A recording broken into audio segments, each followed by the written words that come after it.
শ্রী শ্রী গৌরাঙ্গ মহাপ্রভু হলেন পঞ্চতত্ত্বের মধ্যে শিরোমণি। শ্রীমদ ভাগবত মহাপুরাণ এবং অন্যান্য গ্রন্থতে তিনাকে স্বয়ং ভগবান এবং তিনি যে অবতারী তার প্রমাণ দিয়ে গিয়েছেন। সেই মহাপ্রভুকে এবং গৌর ভক্তবৃন্দদেরকে ভোজন করাইবার জন্য অদ্বৈত প্রভুর মনে একদিন বড় বাসনা জন্মিল।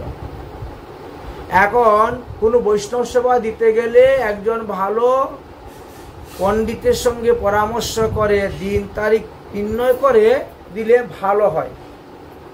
কারণ কি, এক একটা তিথির আমাদের এক একজন অধিষ্ঠাত্রী দেবতা আছেন, বুঝেছেন? এক একটা তিথি অনুসারে এক এক রকম ফলও আছে। সাধু সেবা, বৈষ্ণব সেবা, ভগবত সেবা, প্রতিদিন তো একটা ফল আছেই, তার মধ্যে একটা বিশেষ ফল আছে। এই জন্য কি করেছেন, অদ্বৈত প্রভু মহাপ্রভুর সঙ্গে যুক্তি করেছেন বৈষ্ণব সেবার। প্রভুকে আনিয়া ঘরে সিও দৈত্য যুক্তি করে, প্রভুকে আজ্ঞা কর করি মহোৎসব, আজ্ঞা কর আমায়, আজ্ঞা কর করি মহোৎসব।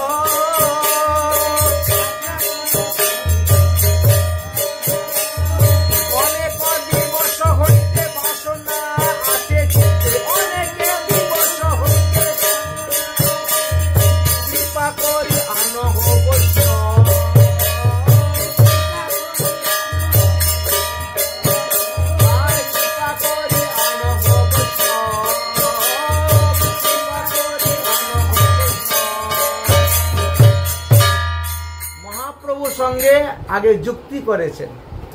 কোন দিন করলে, কিভাবে করলে সুন্দর হবে। কারণ বৈষ্ণব সেবা দিয়ে আমি যে পুণ্য কামাবো, যদি বৈষ্ণব অপরাধ হয় তাহলে সবই তো গেল। 6 প্রকার বৈষ্ণব অপরাধ আছে। অপরাধ শূন্য হয়ে বৈষ্ণব সেবা দিলে তবে গেলাম। এই কথা ভগবান শ্রীকৃষ্ণ দ্রৌপদীকেও বলেছিলেন যে দ্রৌপদী, বৈষ্ণব সেবা দিচ্ছ, যেদিন ঠিক ঠিক বৈষ্ণব সেবা হবে সেদিন স্বর্গে ঘন্টা বাজবে। অনেক বৈষ্ণব সেবা দিয়েছেন, স্বর্গে তো ঘন্টা বাজে না। তখন শ্রীকৃষ্ণকে বললেন তাহলে যাও রুইদাস বৈষ্ণবকে নিয়ে আসো। আচ্ছা, রুইদাস বৈষ্ণবকে আনলেন, পরিবেশন করলেন, উনি সব কিছু একসঙ্গে মিশ্রিত করে প্রসাদ খেতে শুরু করে দিয়েছেন। এতেও দ্রৌপদীর মনের মধ্যে খটকা লেগে গেল। এত পরিশ্রম করে রান্না করলাম, আরে আলাদা আলাদা খেলে তো বুঝতে পারতেন কোনটার স্বাদ কিরকম, তাই না?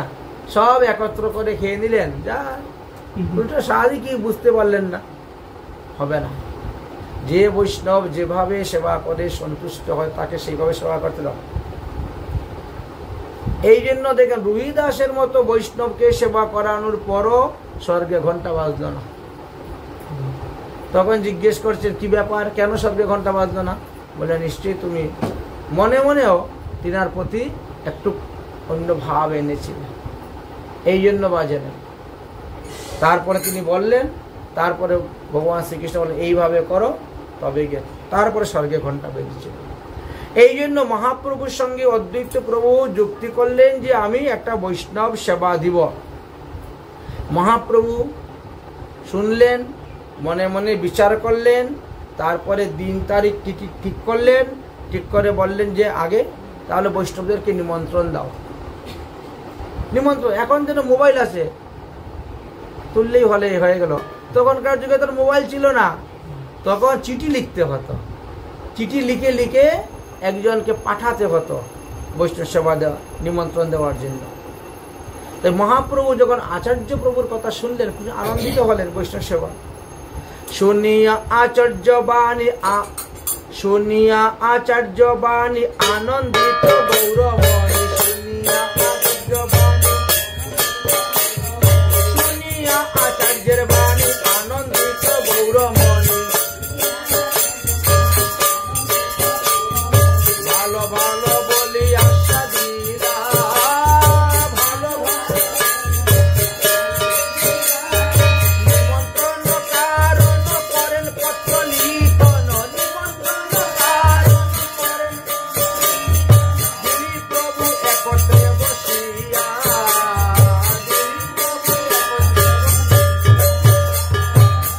মহাপ্রভু নিজে বসে চিঠি লিখছেন। আর অদ্বৈত প্রভু প্রত্যেক বৈষ্ণবের নাম ধাম ঠিকানা দিয়ে দিয়ে সব চিঠি তৈরি করতেছেন এবং অতি বিনয়ের সহিত আমাদের বাড়িতে অমুক দিন ভগবানের ভোগ রাগ হইবে, আপনারা আসবেন প্রসাদ পেতে, সপরিবারে সবান্ধবে, খুব অনুনয় বিনয় করে চিঠি লিখছেন। লিখে চিঠি দেওয়ার ভার দিলেন গোপীনাথের হাতে। গোপীনাথ তুমি সবাইকে চিঠি দিলে, কারণ গৌরমণ্ডলটা অনেক বড়। তো গৌরমণ্ডলটা যারা পরিক্রমা করতে যায়, গাড়ি করেই পরিক্রমা করতে আমাদের 14 দিন 15 দিন লেগে যায় গাড়িতে। তাহলে কত বড় গৌরমণ্ডল, এতটুকু বড় গৌরমণ্ডল। তো গৌরমণ্ডলের সর্বত্র বৈষ্ণবরা আছেন, বিভিন্ন স্থানে গৌরীয় বৈষ্ণবগণ সর্বত্র আছেন, সবাইকে নিমন্ত্রণ দিবেন। এই জন্য আনন্দেতে গৌর হরি পত্র লিখেন যত্ন করি, আনন্দেতে আনন্দেতে গৌর হরি পত্র লিখেন যত্ন করি। সমর্পিলা গোপীনাথের হাতে, সমর্পিলা আরে সমর্পিলা গোপীনাথের হাতে।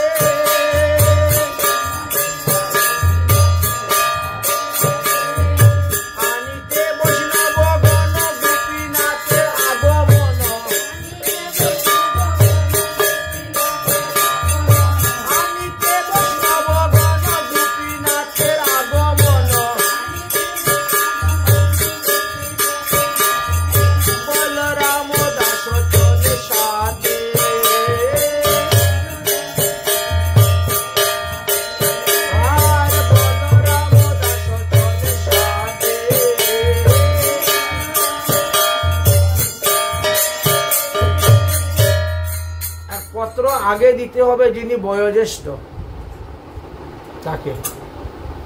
আমাদের যে প্রসাদ খেতে বসা হয় তখনও দেখা যায় এই লাইনের মধ্যে সব থেকে শ্রেষ্ঠকে তাকে আগে পাতা দেওয়া হবে, গ্লাস দেওয়া হবে, জল দেওয়া হবে, অন্ন দেওয়া হবে, তারপর সেখান থেকে পরিবেশন শুরু হবে। এটা নিয়ম।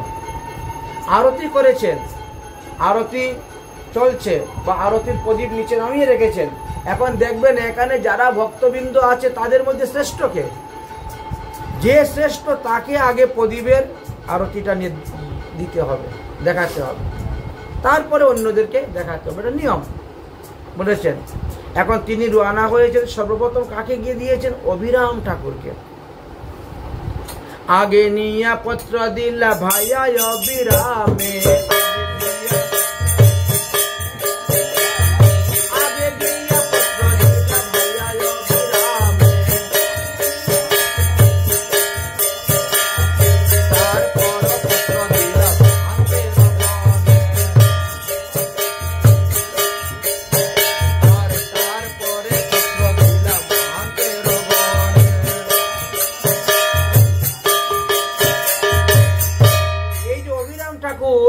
তিনি কিন্তু কলিযুগে জন্মগ্রহণ করেন নাই, তিনি ত্রেতা যুগের, দাপর যুগের।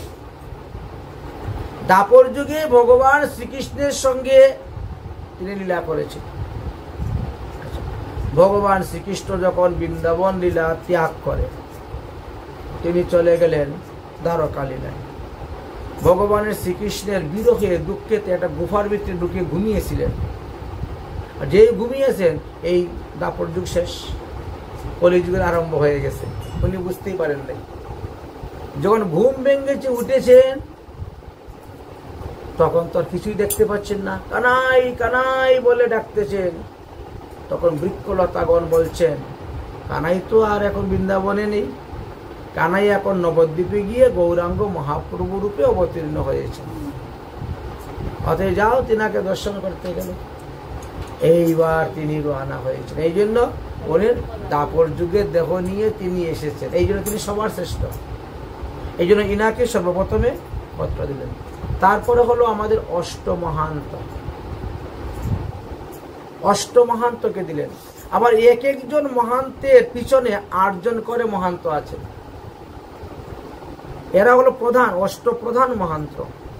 আবার এদের পিছনে এক একজনের 8 জন করে মহান্ত আছে, 8 8 64 মহান্ত বলা হয়, 64 মহান্ত। এবার এদেরকে ক্রমে পত্র দিলেন। তারপরে পত্র দিলেন গুসাই সমাজে, অর্থাৎ আমাদের যে ষড়গোস্বামী বা অষ্টগোস্বামী, তারপরে অষ্টকবিরাজ। দেখেন ক্রম কিভাবে আসে, আমাদের ভোগটাও কিন্তু ওইভাবে ক্রম অনুসারেই লাগানো হইয়া থাকে। তাই বলছেন ক্রমেতে পত্র দিলেন গুসাই সমাজে,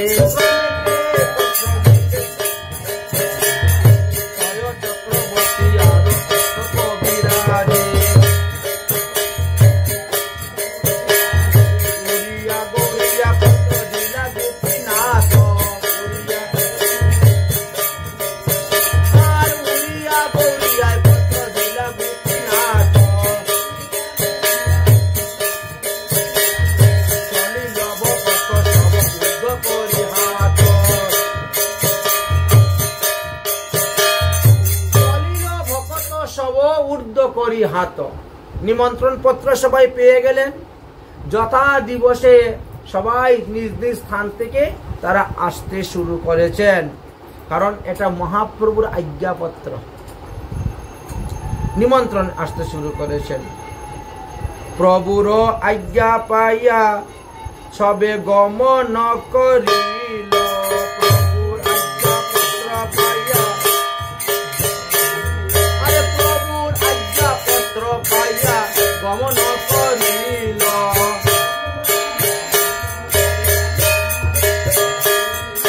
শান্তিপুরে গিয়া সব উপনীত হইল,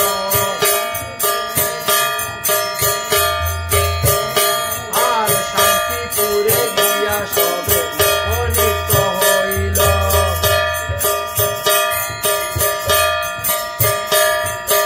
আচার্য মন্দিরে সব প্রবেশ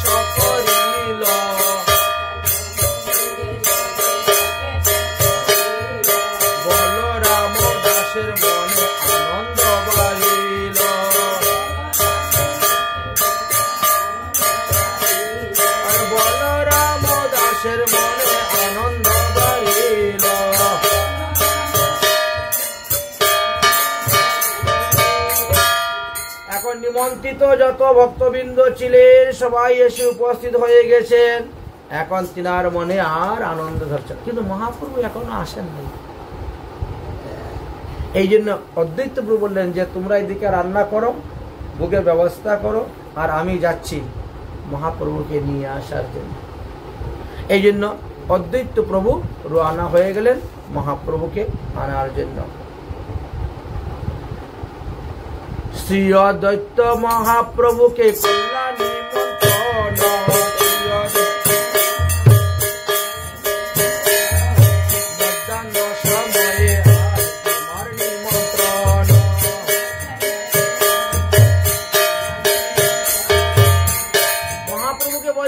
আপনি কি ভুলে গেছেন? সমস্ত বৈষ্ণবগণ এনে বসে আছেন, আপনি না আসলে তো হচ্ছে না, চলুন এখনই চলুন। মহাপ্রভু নিমন্ত্রণ পেয়ে তো খুব আনন্দিত, ঠিক আছে। নিমন্ত্রণ পাইয়া প্রভু আনন্দিত, প্রভু আর প্রভু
বাড়ি বৈষ্ণব সেবা হবে সেই বাড়ির মালিক সবার শেষে প্রসাদ পাবে, সে আগে বসে প্রসাদ পাবে না। কিন্তু ঈশ্বরের ক্ষেত্রে কিছু ব্যতিক্রম দেখা যায়। অদ্বৈত প্রভুর গৃহে আজ বৈষ্ণব সেবা, মহাপ্রভুকে নিমন্ত্রণ করে যে সবাইকে নিমন্ত্রণ দিয়েছেন, মহাপ্রভু বলছে তোমাকে নিয়ে আজকে বসে ভোজন করবো, তুমি আমি নিত্যানন্দ একত্রে বসে খাবো, বসো আমার সঙ্গে। ভগবান কর্তুম অকর্তুম সব করতে পারে, আমরা তো জীব, আমাদের হলো ভগবানের লীলাকে স্মরণ করা, স্মরণীয়। ভগবানের সব লীলা জীবের করণীয় নয়। এই জন্য অতিথিকে উপবাস রেখে গৃহস্থকে ভোজন করা নিষিদ্ধ আছে। তবে জলপানকে ভোজন বলা হয় না, অতিথিকে উপবাস রেখে গৃহস্থ জলপান করতে পারে। এখানে অতিথি স্বয়ং মহাপ্রভু, তিনি বলছেন তোমাকে সঙ্গে নিয়ে ভোজনে বসবো। তখন সীতানাথ বলেন প্রভু যে ইচ্ছা তোমার, সীতানাথ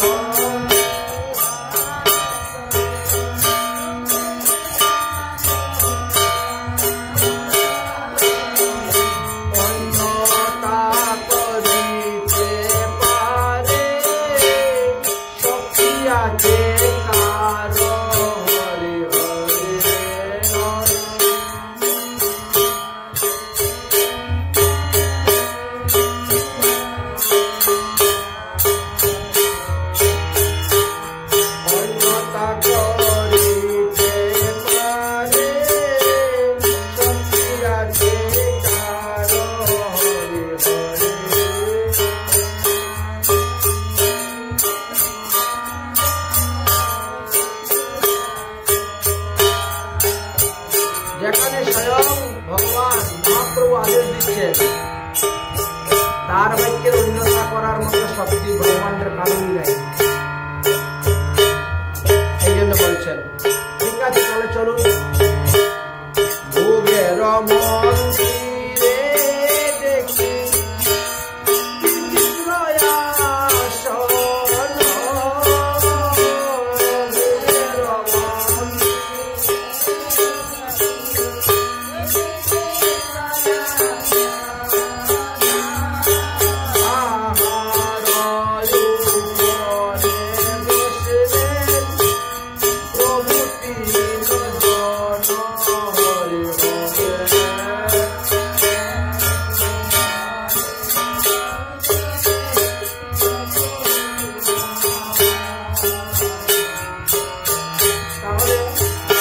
নবদ্বীপে গৌরাঙ্গ নিত্যানন্দ অদ্বৈত প্রভু বসেছেন,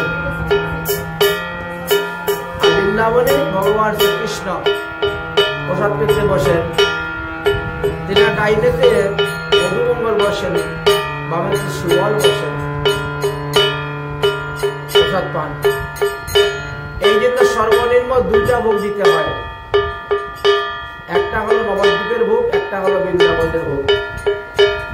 অন্যান্য মহাপ্রভুর পরিকরগণ যারা আছেন, তারা যার যে যোগ্য স্থান সেই স্থানে বসবেন।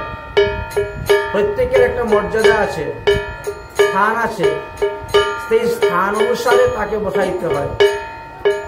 আমরা অনেকে স্থান জানি না, জীবতত্ত্ব ঈশ্বর তত্ত্ব সম্পর্কে আমাদের কোনো জ্ঞান নাই, যার কারণে অনেকের বাড়ি দেবেন গুরুদেবের চরণতলে দেখেন গোপালের মূর্তি বসিয়ে রেখে দিয়েছে, গুরুদেবের ফটো মাথার উপরে রেখে দিয়েছে, আর তার চরণতলে দিয়ে ভগবানের ভোগ নিয়ে যাচ্ছে আসতেছে। কাণ্ড জ্ঞানহীন, শাস্ত্র জ্ঞানহীন। এই জন্য মর্যাদা অনুসারে বসাচ্ছেন। বামে প্রিয়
তাহলে প্রভু কয়জন?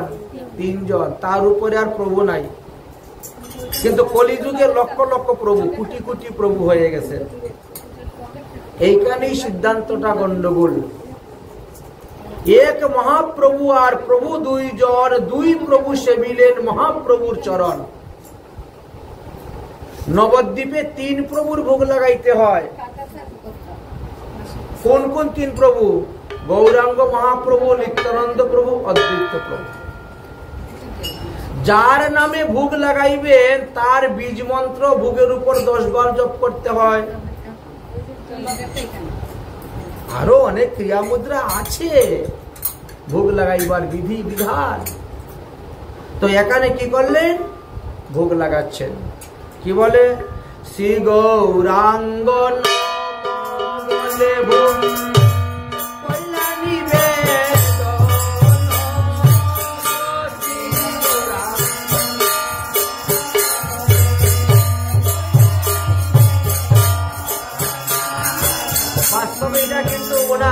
বীজ মন্ত্র নয়, একটা উদাহরণ স্বরূপ বললাম আমরা। কারণ বীজ মন্ত্র জুড়ে উচ্চারণ করতে নাই, মাইকে বলতে নাই, এই জন্য একটা উদাহরণ স্বরূপ বললাম। শ্রী গৌরাঙ্গ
কীর্তন গাইবে তাকে রান্না করে একবার দেখে নিতে হবে গিয়ে কি কি পদ রান্না হয়েছে, তবে তো ভোগটা গাইবে। আর আমাদের হয়ে গেছে একজনে রান্না করবে, আরেকজনে ভোগ লাগাইবে, আর একজনে কীর্তন গাইবে। এখন সে কি জানে কি ভোগ লাগানো হয়েছে না হয়েছে? তো আমরা মহাজনের পদ যেগুলো সেগুলোই গাই। আপনি কি রান্না করেছেন আর কি ভোগ লাগিয়েছেন তা দেখি না, কিন্তু যে চতুর এ কিন্তু দেখে। এক গৃহস্থের বাড়িতে এরকম মহাপ্রভুর ভোগ হচ্ছে, আর বলছে আমরা মহাপ্রভুর মাংসা ভোগ দিব, আপনি কীর্তন করবেন। ঠিক আছে, কীর্তন করতে বসে চিন্তা করতেছে ভোগ কি লাগেছে দেখি তো নাই, আর ভোগ আর কি গাইব কীর্তন, দেখি তো একটু ফাঁকে দিয়ে জানালা দেখে নিয়েছে ভোগ। ভোগ দেখে কীর্তন কি আরম্ভ করছে, আরে কষা কলা শুকনা শিরা। আরে কি বলছিস বলে আমি তো তাই দেখতেছি।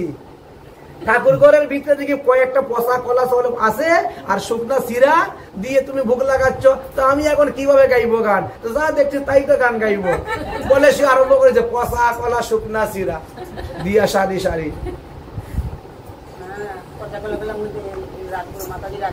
এখন কথা হয়েছে এটা নয়, আমাদের মহাজনগণ যে পদ কীর্তন করে গিয়েছে সেইগুলা গাইব, উপরন্ত কিছু উপস লাগানো হয়, বুঝেছেন? তাহলে মহাজনগণ কিভাবে বলেছেন শুনেন। বলে আলু পোস্ত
ভোজন করতে করতে কিন্তু ভাবাবিষ্ট হয়ে যায়, ঠিক না?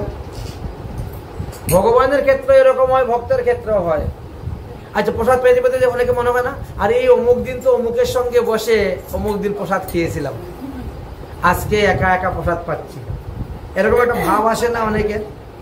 ঠিক তেমনি ভাবে আমাদের নিত্যানন্দ প্রভু প্রসাদ পাইতে পাইতে ভাব এসে গেছিল, পূর্বলীলার কথা মনে পড়ে গেছে ওনার।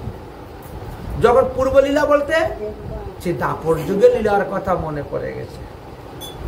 দাপর যুগের লীলার কথা যখন মনে পড়েছে, তখন তিনার আর এই আবেশ নাই, আমি যে নিত্যানন্দ কলিযুগের, এই আবেশ নেই। আবেশ হয়ে গেল আমি বলরাম, আর মহাপ্রভু হলো কানাই। তখন তো কানাই ছোট, বলরাম বড়। কতবার তিনি মুখে তুলে খাওয়াইয়েছেন, হাত ধরে খাওয়াইয়েছেন, সেই ভাবটা এসে গেছে। আর ওই ভাব আসাতে তিনি কি করছে, এক মুষ্টি অন্ন নিয়ে মহাপ্রভুর মুখে তুলে দিচ্ছে, নিজের পাতের অন্ন খেতে খেতে নিজের পাতের অন্নই তিনি মহাপ্রভুর মুখে তুলে দিচ্ছেন। এতে দোষের কিছু নেই, কারণ অদ্বৈত প্রভু, নিত্যানন্দ প্রভু, মহাপ্রভু তিনজন ঈশ্বর তত্ত্ব, তিনজনই ঈশ্বর তত্ত্ব। এই জন্য এখানে দোষের কোনো কারণ নেই। দোষ হলো ছোট তার অদরামৃত বড়কে দিবে না। ছোট যদি তার অদরামৃত বড়কে দেয়, এতে তার অপরাধ। বড়র অদরামৃত ছোট পাবে। এই জন্য ভোগ প্রণালীটা ক্রমে ক্রমে নিচের দিকে নেমে আসবে। ভোগ নিচের দিকে উপরের দিকে যায় না, নিচ থেকে উপরের দিকে যায় না, উপরের দিকে নিচে আসে। এখন নিতাই রঙ্গিয়া আমার খাইতে খাইতে নিতাই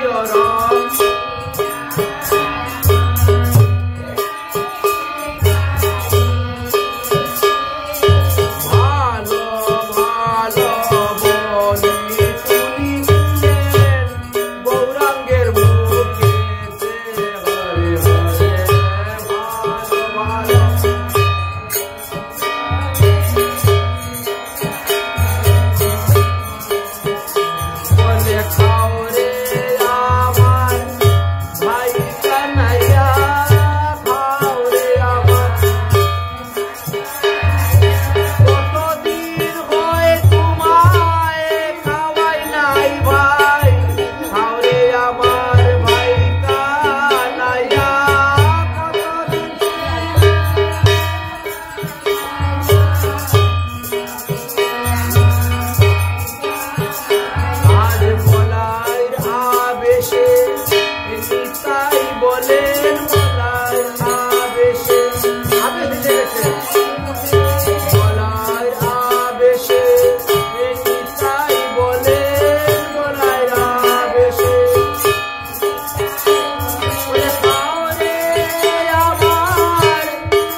নিত্যানন্দের প্রভুর দেওয়া প্রসাদ খেতে খেতে তিনারও ভাব এসে গেল। এখন তিনি আর এই লীলাতে নেই, এমন ভাব এসেছে। তাই মহাপ্রভু কি করলেন, তিনিও এক মুষ্টি অন্ন হাতে নিলেন, নিয়ে নিত্যানন্দের মুখে তুলে দিচ্ছেন। ভোজন করতে করতে ভাবাবিষ্ট নিত্যানন্দ দিচ্ছেন মহাপ্রভুর মুখে তুলে, আর মহাপ্রভু দিচ্ছেন নিত্যানন্দ প্রভুর মুখে তুলে। রঙ্গিয়া গৌরাঙ্গ আমার এক মুষ্টি লইয়া, রঙ্গিয়া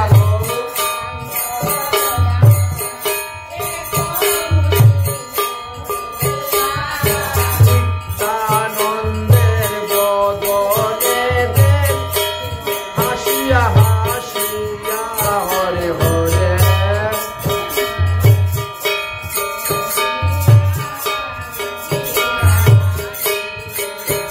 বলে খাও রে আমার দাদা বলাই, খাও রে আমার ওই ধরো কথা আর বলবো না, খাও রে আমার দাদা বলাই।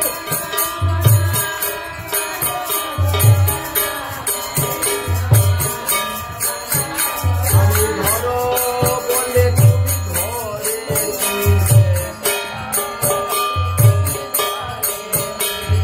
আচ্ছা, এটা কোন যুগের লীলার কথা? কোন যুগে ভগবান বলছিল ধরো আর উনি ধরে রেখেছিলেন? এটা তো দাপর যুগে হয় নাই, ত্রেতার যুগে হয়েছিল।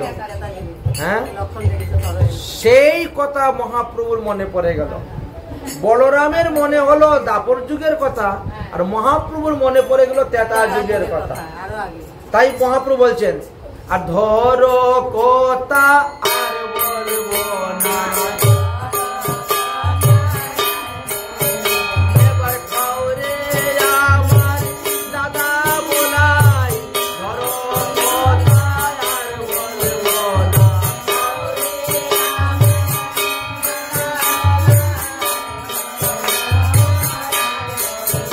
আমি ধরো বলে তুমি ধরেছিলে, ওই ত্রেতাযুগে রাম অবতারে ধরো বলে তুমি ধরেছিলে।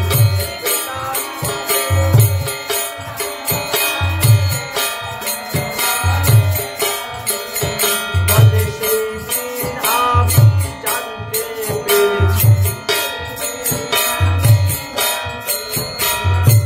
আচ্ছা, ভগবান রামচন্দ্র কোন দিন জানতে পেরেছিলেন যে যত ধরো বলছি সব ধরে রেখে দিয়েছে, খায় নাই? 14 বছর পরে গিয়ে জানতে পেরেছে।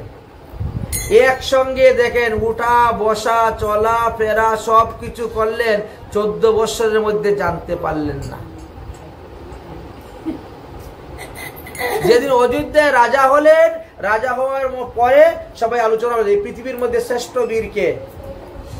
বলছেন ভগবান রামচন্দ্র। জাম্বুবন বলছেন বিভীষণ বলছেন না, রামচন্দ্র না, লক্ষণ। বলে কেন?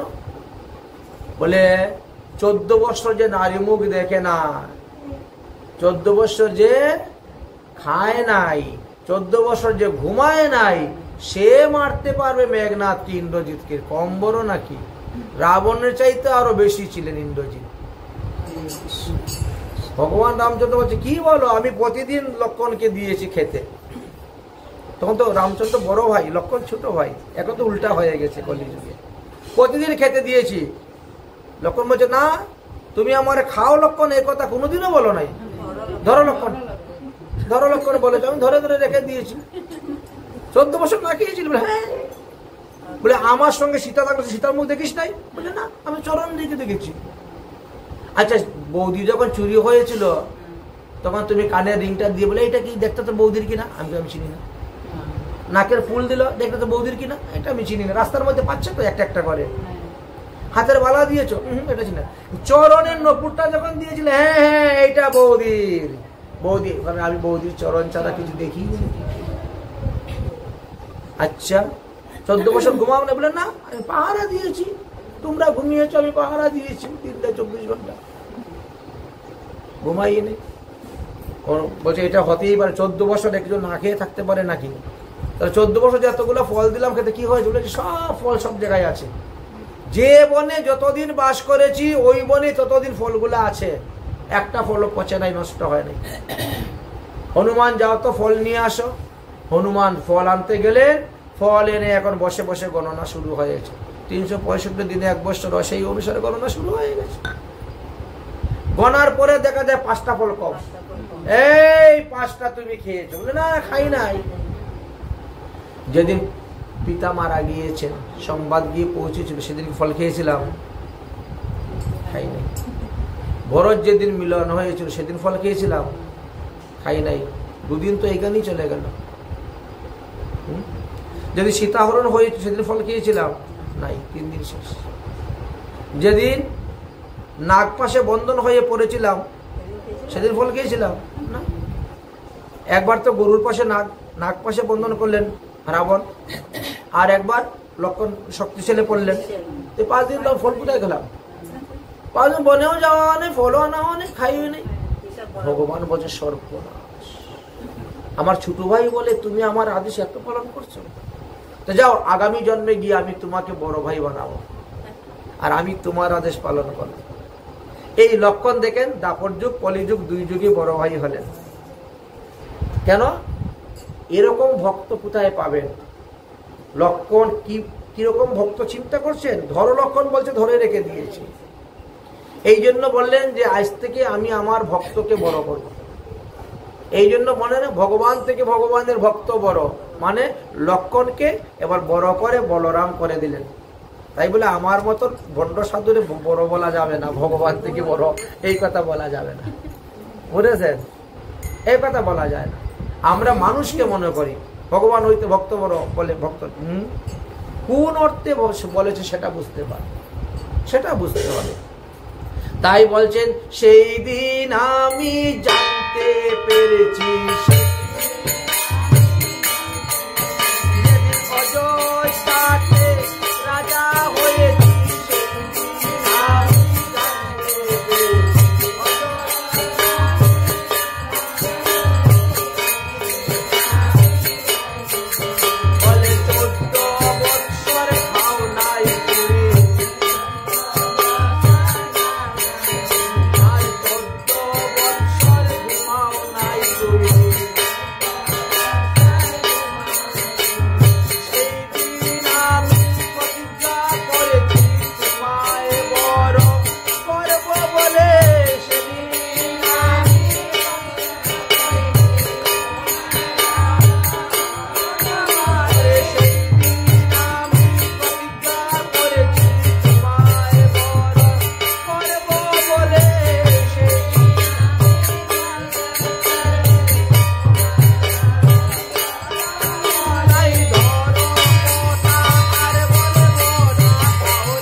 কারণ ভোজনের। কেন ভোজন করতে করতে একজন আরেকজনের মুখে তুলে দিচ্ছে? এই ভোজন করতে করতে তারা একবার এমন ভাবাবিষ্ট হয়েছিলেন, সব ভোজন রেখে দিয়ে চোখ মুজে লীলাস্মরণ করতেছিলেন। ভোজন করতে করতে সেই লীলাটা কি স্মরণ ছিল না? রাধা কুণ্ডের রাধা গোবিন্দের ভোজন লীলা স্মরণ হয়েছিল মহাপ্রভু। এবং মহাপ্রভু ভোজন করতে করতে সেই লীলাকে তিনি বর্ণন করেছিলেন। পদকর্তা বলছেন, খাইতে খাইতে প্রভু ভাবাবিষ্ট মন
বোঝানো হয়েছে জানেন?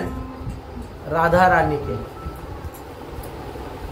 এখানে ধনী শব্দের দ্বারা রাধা রানীকে বোঝানো হয়েছে। মধ্যাহ্ন কালেতে ধনী সূর্য পূজার ছিল। ধনীর মেয়ে তো বিশ্ববানু মহারাজের কন্যা, তাই না? রাধা রানী। আর অনেকে বলেন কৃষ্ণ তো কখনো রাজাই হয় নাই, তো রাজার ছেলেকে তো রানী বলা, রাজার স্ত্রীকে তো রানী বলা হয়, তাহলে রাধাকে রানী বলা হয় কেন? প্রশ্ন আসে না? আচ্ছা, যদিও আমরা জানি যে আয়ন ঘোষের সঙ্গেও তিনার একটা বিয়ে হয়েছে, আয়ন ঘোষ তো রাজা নয়, তাহলে রানী বলা হয় কেন? ভগবান শ্রীকৃষ্ণ হলেন ব্রজের সমস্ত রাখালগণের রাজা, রাখাল রাজা, এই জন্য রাধা রানী বলা হয়। বলছে রাজা হয়েছেন, কোথায় হয়েছিলেন? এই বৃন্দাবনের মধ্যে 12টি বনের মধ্যে ছত্র বনে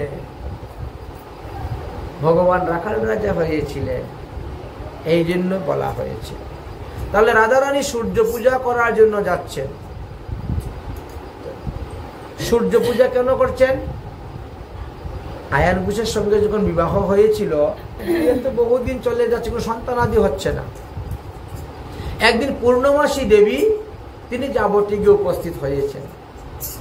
তো পূর্ণমাসী দেবীকে দর্শন করে জটিলা কুটিলা বলছেন, দেখো বিয়ে হয়ে গেল অনেকদিন ধরে, নাতিপুতি কিছুই তো হচ্ছে না, আর দিন দিন অবনতি হচ্ছে, গরু টরু তেমন একটা বৃদ্ধি হচ্ছে না, গু বৃদ্ধি হচ্ছে না, ধন বৃদ্ধি হচ্ছে না, বংশ বৃদ্ধি হচ্ছে না, কি করলে পরে হয়?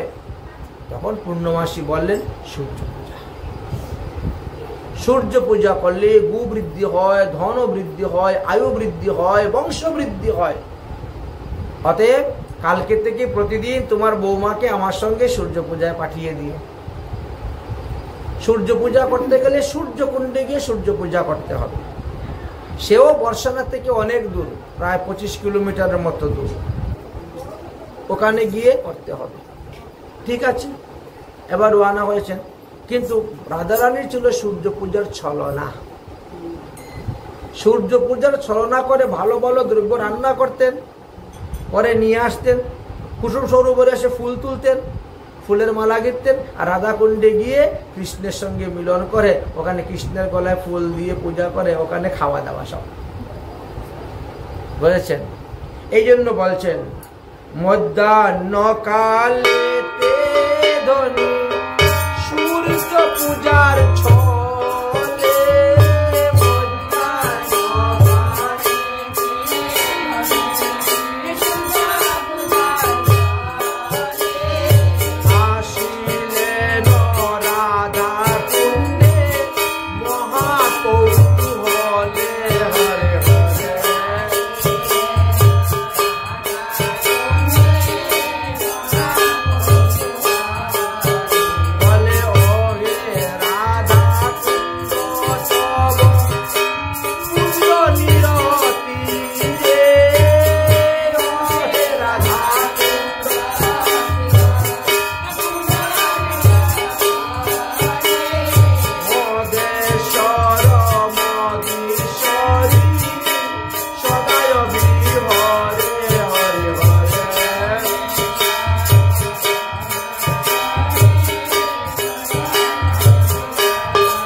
রাধাকুণ্ড শ্যামকুণ্ড হলো শ্রেষ্ঠ তীর্থ, যাহাতে 60,000 কোটি তীর্থের জল, 60,000 কোটি তীর্থ জল রূপে বিরাজ করতেছেন, এমন স্থান। তাই সেটা হলো ভগবান শ্রীকৃষ্ণ এবং রাধারানীর বিহার ভূমি, ভ্রমণের ভূমি। সেই স্থানে গিয়েছেন। ওই কুণ্ডের চতুর্দিকে অনেকগুলা কুঞ্জ আছে। এক এক কুঞ্জে এক এক দিন ভোজন করেন, এক এক কুঞ্জে এক এক দিন রাসলীলা করেন, এক এক কুঞ্জে এক এক দিন ঝুলন চলেন, এক এক দিন এক এক কুঞ্জে শয়ন করেন, কুঞ্জ সারি সারি। अरे राधा कुंडेर कुंजे आते कुंज सारी सारी राधा कुंडेर कुंजे आते कुंज सारी सारी नीचे नीचे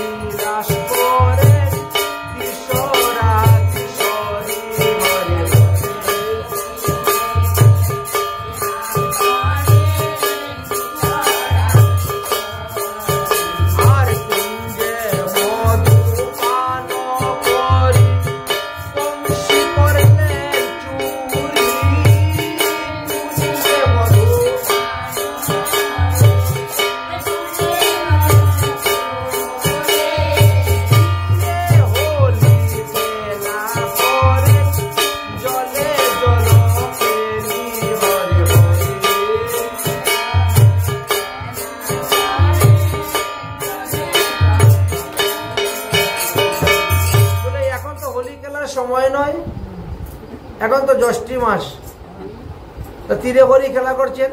বলে বৃন্দাবনে প্রতিদিনে 6 ঋতুর আগমন, প্রতিদিন 6 ঋতু। বুঝতে পেরেছেন?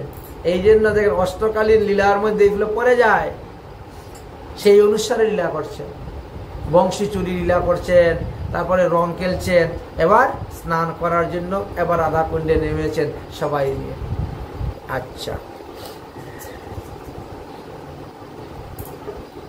কুঞ্জে মধু পান করি বংশী করলেন চুরি,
ভগবান শ্রীকৃষ্ণ প্রসাদ পেতে বসছেন, রাধারানী পরিবেশন করতেছেন। আর নবদ্বীপে গৌরাঙ্গ নিত্যানন্দ অদ্বৈত প্রভু প্রসাদ পেতে বসেছেন, সীতা ঠাকুরানী পরিবেশন করতেছেন। ভগবানের ভোগ আরতিটা হলো একটা লীলা স্মরণ।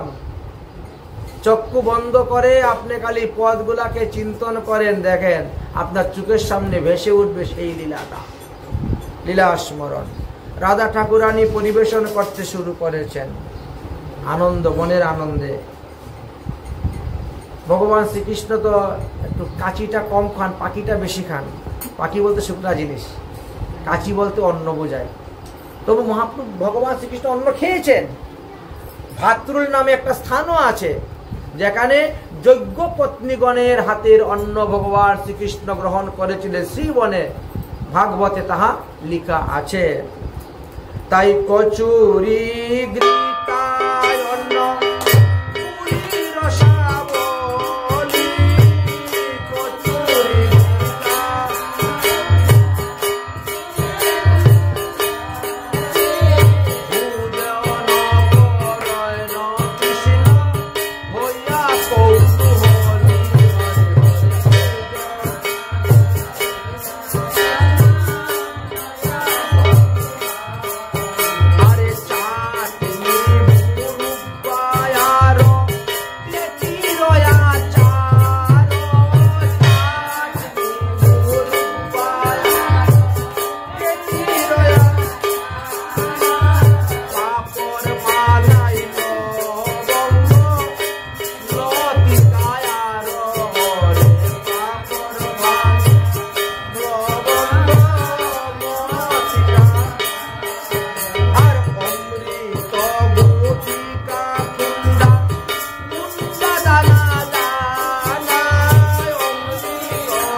ভগবান শ্রীকৃষ্ণকে। ভগবান এক একটা খেয়ে এক একটার কিরকম স্বাদ সেগুলো বর্ণন করছেন আর পাচ্ছেন, মনের আনন্দে হচ্ছেন। তার মধ্যে মধুমঙ্গল আবার একটু আনন্দ নিচ্ছে, হাস্য পরিহাস্য আনন্দ চলছে। আরে দেখ দেখ কানাই, দেখ ওটা কি, যেই দেখেছে পুশ করে কানের কাছ থেকে লাড্ডু নিয়ে খেয়ে নিচ্ছে, কানাইয়ের পাতের থেকে লাড্ডু নিয়ে খেয়ে নিয়েছে। এইরকম ভাবে আনন্দ করছেন। अरे चले बोले लड्डू खायो श्री मधु मंगल, चले बोले लड्डू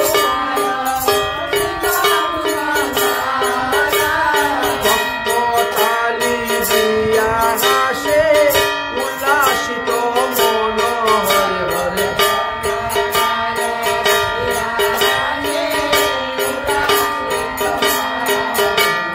हरे भूजनेर बेले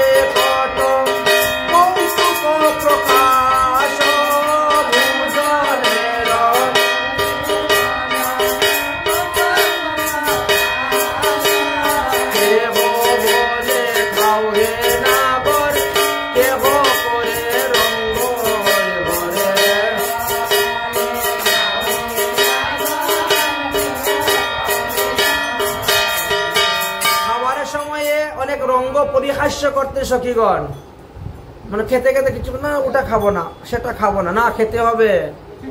ও আমরা এখন তুষামুদি করছো, খাবে না, আর পরে আবার চুরি করে খাও তুমি, তুষামুদি করে। হ্যাঁ, এই জন্য খাওয়ার সময় হাস্য পরিবেশ হাসো।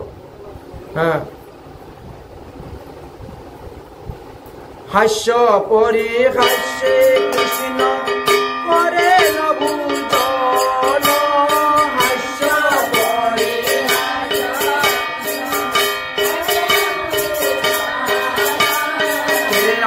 বলে খাওবে নাগর, কেহ করে রঙ্গ করে বলে।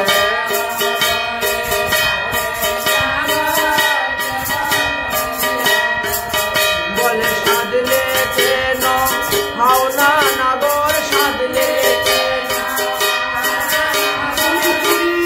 করে খেতে পারো, সাধলে কেন খাও না নাগর, চুরি করে।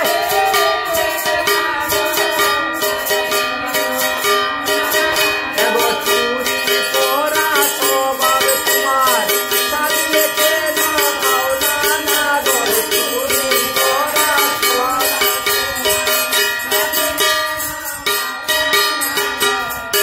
এইভাবে হাস্য পরিহাস্য করে করে ভগবান শ্রীকৃষ্ণ মধুমঙ্গল সখাদেরকে নিয়ে ভোজন করতেন, রাধারানী পরিবেশন করতেন। এবার সখী দত্ত জলে কৃষ্ণ কইলায়া চমন, সখী দত্ত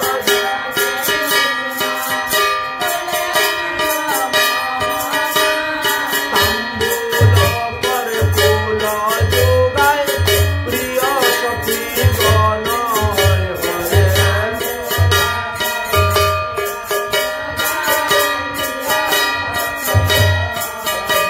আর সখী সঙ্গে রাধা রানী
করতে করতে বৃন্দাবনের লীলা কথাগুলা বর্ণন করে করে করে করে একেবারে মহাপ্রভু সমস্ত ভোগ আরতি কীর্তনের কথা বললেন।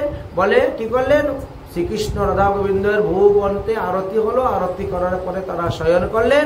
এবার তাদের সেই লীলা স্মরণ শেষ হলো, সবাই আবার ফিরে নবদ্বীপের লীলায় চলে আসলেন। ভজপতি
খাওয়া দাওয়া বন্ধ করে দিয়েছেন, তখন সীতা ঠাকুরানী মনে চিন্তা হয়ে গেছে, কি ব্যাপার হঠাৎ করে বন্ধ করে দিলেন কেন খাওয়া, মনে হয় এইগুলো ভালো লাগতেছে না, আরো কিছু দেই। এই জন্য তিনার দৈন্যভাবে চলে আসলো, বাবা আমি ভালো রান্না জানি না, পরিপাটি জানি না, তুমি সুকারুকা এক মুষ্টি গ্রহণ করো। অনুনয় বিনয় করতে শুরু করলেন, অনেক অনুনয় করেছেন। নীলাচলে খাও তুমি 54 বার, এক একবার ভোজনের কালে শত শত ভার, তা আমার এখানে তো সেই রকম কিছুই নাই। গোবর্ধন পূজার সময় খেয়েছ রাশি রাশি অন্ন, সেই তুলনায় আমার অন্ন তো এক গ্রাস নয়, বাবা তুমি কৃপা করে গ্রহণ করো। সুদামা বিপ্রির শুকনা চিরা তুমি খেলে, সে ভক্ত বলে তারটা খেয়েছো, আমারটা খাচ্ছ না।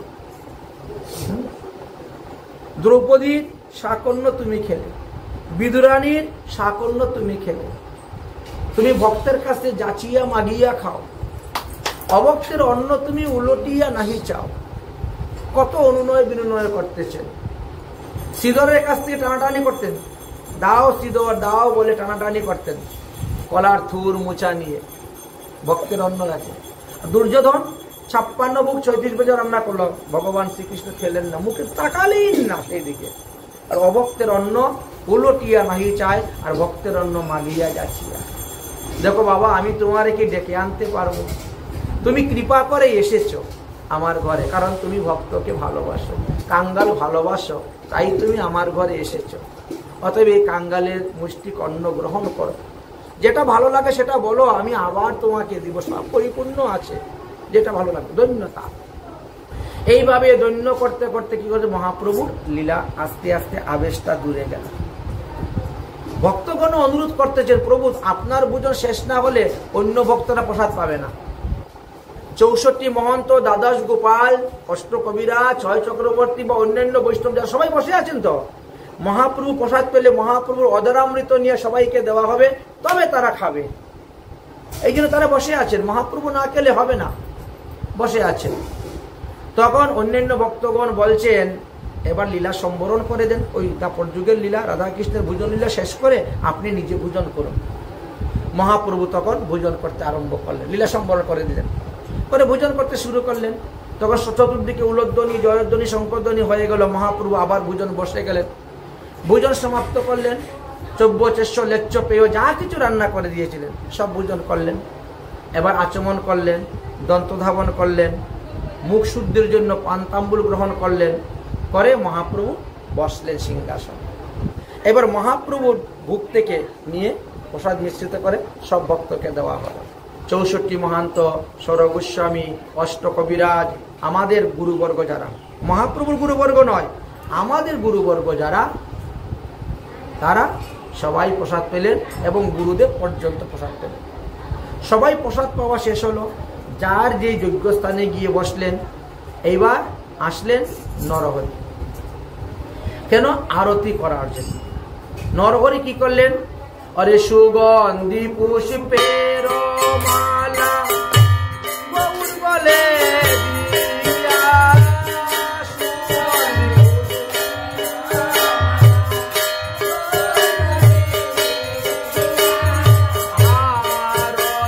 आरती करें गौरा बदन हेरिया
आरती कयन्ते गौरी पालके शयन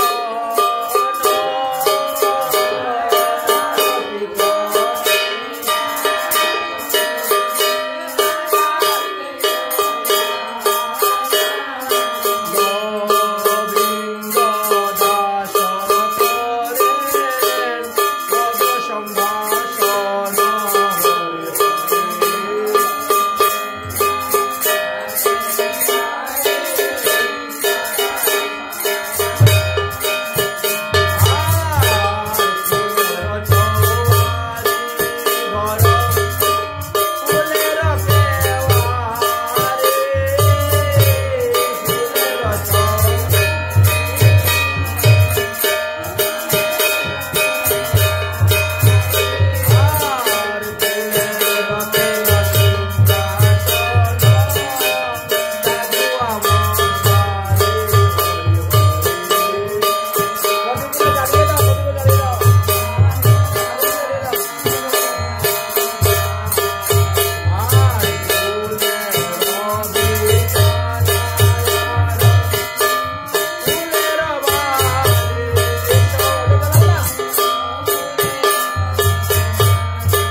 प्रिया देवी की, प्रिया देवी की, महंत की, अभिषेक गोपाल की, राय चक्रवर्ती की, कविराज की, भूमि की, परिकर की, भक्त बिंदा की, धाम की, देव की, राम देव की, मैया की, दधी की, लालनाथ की, श्री गोपाल की, सरोवर की, सरोवर की, सरोवर की, गोपाल की, धाम की, धाम की, पुरी की, पुरी की, मंडल की, मधुबन की, लालवन की, वन की, कुंड की, कुंड की, कुंड की, महाराज की।